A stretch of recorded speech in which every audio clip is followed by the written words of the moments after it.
In 1969, a man was driving home from the supermarket and wanted to listen to his favorite radio station. Radio was a very unpredictable technology, as it was just barely brand new in all cars at that time. So most of the stations were just static, but upon reaching the station that he was accustomed to, he found that it too was just a bunch of jarbled static that could barely be understood. But he knew that this station was the talk show that he was used to, so he waited for the signal to clear up. But over time, it didn't.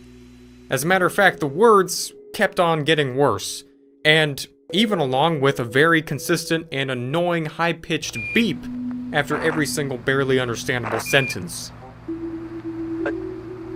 It wasn't until after that the man eventually realized that the words that he was listening to were being spoken on the moon. The official Apollo 11 astronauts were using this frequency, which somehow got picked up by a 1969 Ford F-100 250,000 miles away. Of course, the official broadcasts of the Apollo 11 landings were aired separately, and were viewed around the whole world. But some still lay claim to having the actual audio recordings of the frequencies of when the cameras weren't rolling. Some even going as far as to say that the audio contained the astronauts seeing things on the moon that were supernatural. But what about today? We have memes, the internet, Fall Guys. The next time someone walks on a separate planet, it'll probably be filmed on TikTok. But even now, we still have things that are born out of the more obscure places. Just as unexplained, and sometimes as unsettling, as the voices from space of long past. And it's all just right there, one URL away. Today we are talking about the mind-reading radio station. And yes, there's a lot to unpack there, but unpack we certainly will. On the internet, there's a lot of weird websites. There's even websites dedicated to weird websites. YouTube is a weird website. And we're just making it weirder each episode of this show. I'm your host, Dallas aka Inferness. But how many of these precarious domain names do you actually pay attention to? What's the story behind them? Did somebody seriously just wake up one day and decide to make a whole website dedicated to nothing else but rudely giving you the bird? Maybe. But sometimes it goes a whole step further. 104.9.com was the URL to a website that went by a simple catchphrase of "We're listening." It's unknown how and why this website came into existence, but those who experienced its origin and/or purpose can at the very least share their story. According to an anonymous source, the website in question was purchased in 2004 by a company going by the name of Astro Media LLC. But the domain name was left without content for upwards of 10 years until at least 2014. And this was a time someone first noticed the weirdness that it was. A single page with the recognizable shape of a radio tower, with the only words being 104.9.com, "We're listening." And the only way one online pedestrian was even able to find it was by accidentally typing only a portion of their IP address in the search bar when they were trying to access their internet settings, apparently searching only the first few numbers, which resulted in this page. And it wasn't long for them to tell all their friends about it, as they were already in a call together trying to play an online game. So after they all decided to check the website out, nothing much else happened after they clicked the button except for a very long loading page. But curiously, one of the group's participants weren't even able to access the site at all. Even by typing in the exact URL, they were just met with an error page that went nowhere. Nonetheless, the others continued, as what finally loaded next was a splash page, with a simple audio waveform at the very top, and a playback button to go along with it. All of the other things that were slapped on the page haphazardly seemed to be blog posts that were taken from all kinds of different sources around the web, and with varying different languages and topics. So it goes without saying this entire friend group's game session just instantly transformed into an on-the-spot investigation. And what they found after clicking on the playback button on top of the page where the waveform was an old-fashioned upbeat style radio voice that started playing. And the closest way of describing it, as according to the protagonist, is as if Norm Macdonald's voice was talking into a 1950s microphone. And the group soon came to realize that the audio wasn't a recording, as they all just assumed from the beginning, of course, because after multiple times of stopping, no matter how many times they would resume each time, it would be in a different place. So one of the call members at this point left for the night for varying reasons, and another one was AFK for a very long time, which left just these two to listen to whatever this voice had to say. It started out fairly normal, as if we had just entered into a broadcast of a random radio station nearby, as it had the same tone and music transitions as some I was familiar with. There was only ever one voice. It didn't really seem like there was anything going on except for that guy talking. While we were waiting to join our next game, the guy began speaking in a way that was more creepy than anything else. From talking about the local weather, which was nowhere close to accurate, to apparently a news segment. There was a kitten saved from the tree today on Park Avenue.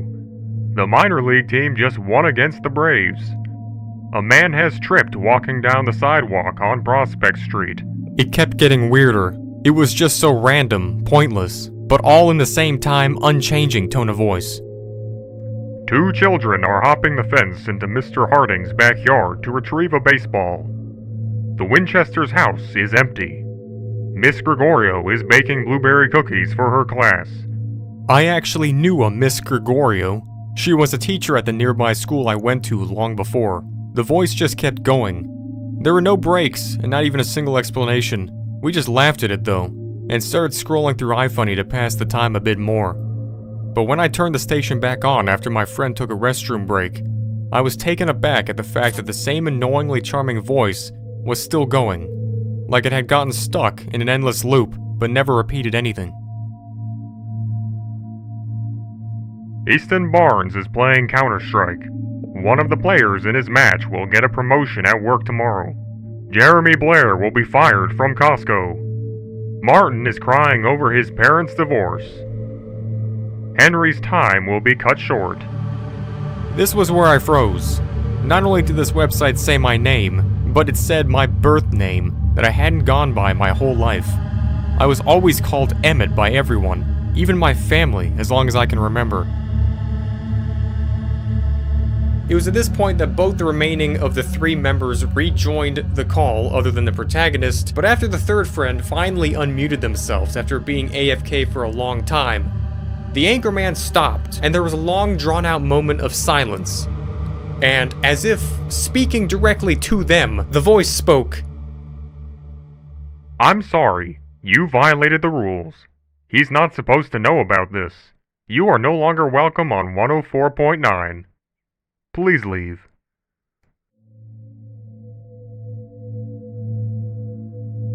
After the page froze, we all tried to load it up again, and it just went back to the home screen. This time, however, none of us could get past it, no matter what. It was a dead-end page. It still always gets me when I think about how it happened right after my other friend, Martin, who was AFK that whole time, came back. And he's the only one who doesn't live nearby, and couldn't access the site from the start. As for everything else that was said, Jeremy Blair was a name of someone else in the call that night, and he does work at Costco, but was never fired as far as I know. Martin's parents never got divorced. He only had his mother anyway. But what got me the most was the mention of Henry's time being cut short. I have a brother named Henry, and he was serving a prison sentence at that time for Grand Theft Auto. But cut short, only my imagination could have guessed what that was meant to mean. And even if I did take it all seriously, none of it was good. He was let out on parole early in 2016. I never showed this audio to anyone other than my friends because I needed some form of proof that this part at least happened. Everything after was experienced by them all, and really looks staged out of context. I don't have any idea if this was all staged somehow, but to date, and even after all this time, no one I know has come forth to me about it. I've never found that website since. Well, I'll see you tomorrow. So, basically, we have a voice that's on like this radio, and let me be the first to say that I didn't even know radio works on computers. Maybe it's supposed to like mean that it's just like a podcast or a live stream. Get with the times. As dubious as the idea is, it's not unheard of to have websites take your personal information. Now this would be a great time to have a sponsor to tell you exactly how you can avoid having your personal information taken, but we don't have one. Instead, let's see what Reddit has to say about this. Because of course we will. Johnny Appleseed posted 104.9.com. There is a website called 104.9.com. You can only access it in a given area at a given time, but I can find it by jumping around on a VPN. It's a blank page with only this. Does anyone know anything about it? Does anyone know its purpose? Asking because I know there's a creepypasta around it. 2015. Yeah, and you actually don't need to do all that. You can access the site by going to this link, and it redirects to this page. You have to make an account before beginning though. Okay, I got it. What is it? It's a whole lot of BS, lol. It's a creepypasta. There is an actual radio show. From what I can see, it goes 24/7. They take calls from people. You can use their number. They'll get you on instantly. It's really weird. Let me tell you my experience. This is not something to mess with. These people steal your info. I mean really personal info. Invade your privacy and turn it into a game. They claim to be able to read minds, and to anyone's perspective, they would believe them. Once you call their number, or even go to their site, they have you. I don't know how, but they do. After I made an account, there was a link to a streaming page, where there is a live audio going, and a few commenters. The woman talking spoke in such a staged and annoying cadence, like an old announcer. I called the number, and actually got into the broadcast. They asked a couple questions, like where I was from and my name. And then they told me I should get a new phone because my screen was cracked. But I couldn't because I didn't have the money, and that's why I hated my job, and that I was on the web looking for a new one. I don't know what kind of records they took from me and how in order to get that conclusion, but I do have a cracked phone screen. I left right then. The commenters look like a bunch of bots. They're hackers at best, and I don't even know what at worst. Don't call them. My brother had a similar experience. It was something that spread around his school. He thought it was a joke. That's probably what it is. And this is the source of one of the only known photos ever taken of 104.9. It should be known that 104.9 is not even a valid URL name.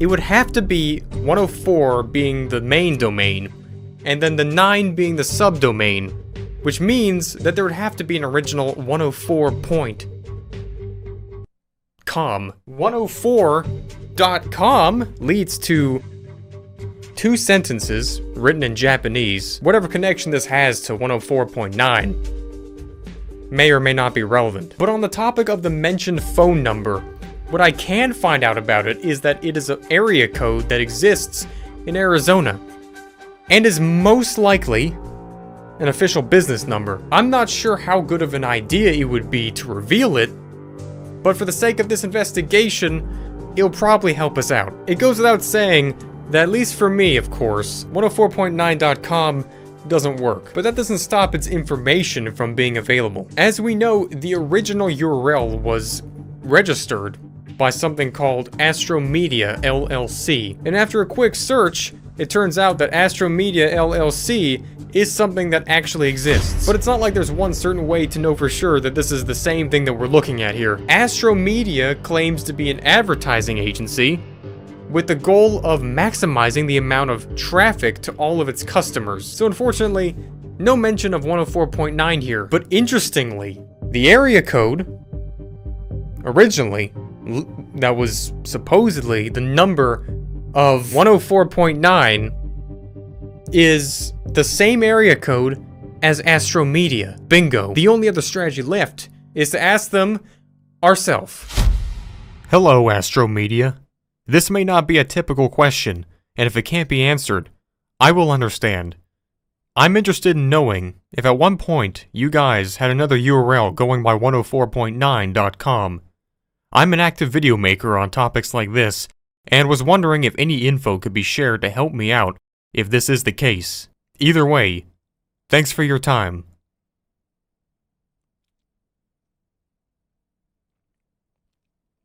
After this, they did reply to me, but the response was rather strange.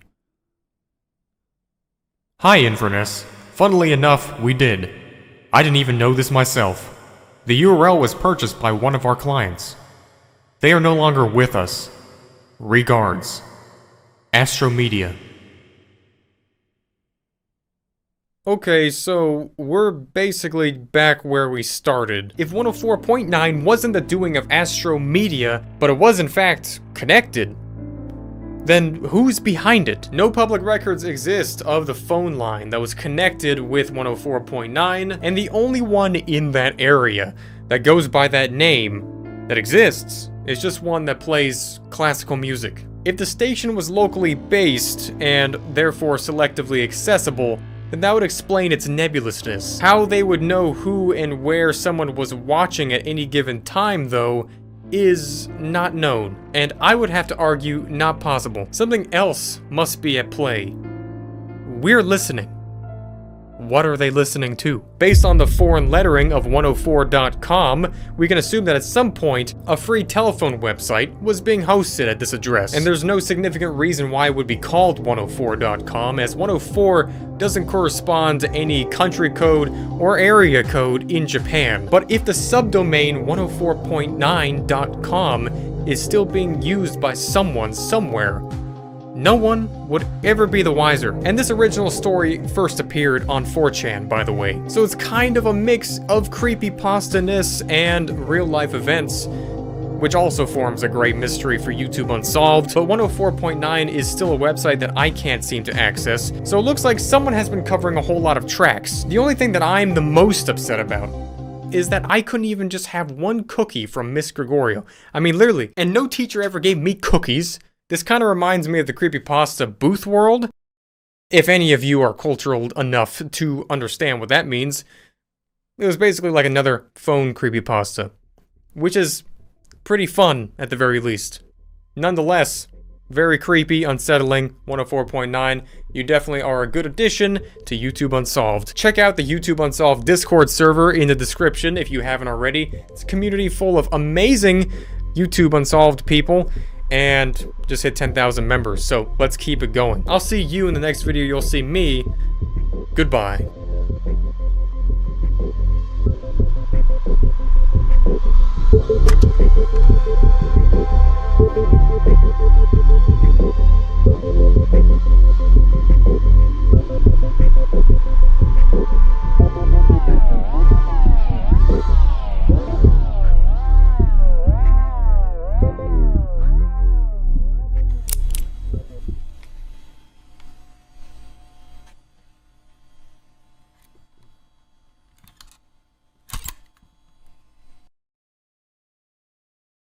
And always remember, we're listening.